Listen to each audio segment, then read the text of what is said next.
नमस्कार, मी गोपाल चव्हाण। आजच्या व्हिडिओमध्ये आपण 10वी 12वीच्या पेपर तपासणीवर शाळा महाविद्यालयाचा मुख्याध्यापक, शिक्षक आणि शिक्षकेतर संघटनेचा आणि शिक्षक संघटनेचा बहिष्कार टाकला गेलेला आहे। दरवर्षी बोर्डाचे पेपर चालू असताना पेपर तपासणीवर बहिष्कार अशा बातम्या तुम्ही ऐकता, बघता, वाचता। बोर्डाच्या पेपर तपासणीवर अशा पद्धतीने बहिष्कार टाकता येतो का आणि बहिष्कार अथवा विभागीय शिक्षण मंडळाच्या कामकाजामध्ये दिरंगाई करता येते का, किंवा असे केल्यास संबंधित कर्मचाऱ्यांवर काय कारवाई होऊ शकते, याबाबतची माहिती या व्हिडिओमध्ये आपण घेऊया। आणि पेपर तपासणीवर बहिष्कार टाकणाऱ्या मुख्याध्यापक, शिक्षक यांची मागणी काय आहे, त्यांच्या मागण्या सुद्धा आपण या व्हिडिओमध्ये समजून घेऊया, म्हणून व्हिडिओ शेवटपर्यंत बघा। या चॅनलवर पहिल्यांदाच तुम्ही आले असाल तर हे चॅनल सबस्क्राइब करा। पेपर तपासणीवर बहिष्कार टाकणाऱ्या शिक्षकांवर शाळा महाविद्यालयांची मान्यता रद्द करण्याचे अनेक पत्र बोर्डाकडून प्रसिद्ध झालेले आहे। आता पेपर तपासणीवर बहिष्कार टाकणाऱ्या शिक्षकांच्या शाळा महाविद्यालयांची खरंच बोर्ड मान्यता रद्द होऊ शकते का, याबद्दलची माहिती आपण या व्हिडिओमध्ये घेणार आहोत। विभागीय शिक्षण मंडळाच्या पेपर तपासणीवर बहिष्कार का टाकण्यात आला, शिक्षकांच्या काय मागण्या आहेत हे सुद्धा आपण या ठिकाणी जाणून घेऊया। पहिली मागणी त्यांची अशी आहे की अनुदानासाठी असलेल्या जाचक अटी शर्ती रद्द करा। दुसरी मागणी आहे शिक्षक संच मान्यतेनुसार शिक्षकांची पदे तात्काळ पदभरती करून भरा। ज्यादा पदे आले असतील तर त्यांची सुद्धा पदभरती करा, या पद्धतीची मागणी या शिक्षक भरतीची आहे। तसेच जुनी पेन्शन योजना जशीच्या तशी लागू करा। आणि चौथी मागणी आहे अंशतः अनुदानित शाळांना 100% अनुदान द्या। ह्या प्रमुख मागण्या या बहिष्कारामागे आहेत।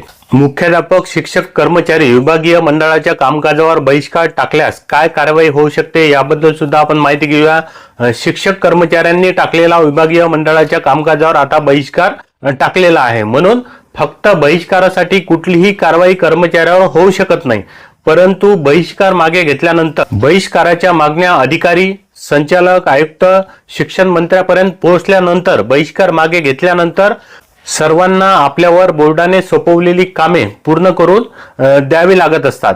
कामे नाही केली तर काय कार्यवाही होते, याबद्दल सुद्धा आपण माहिती घेऊया।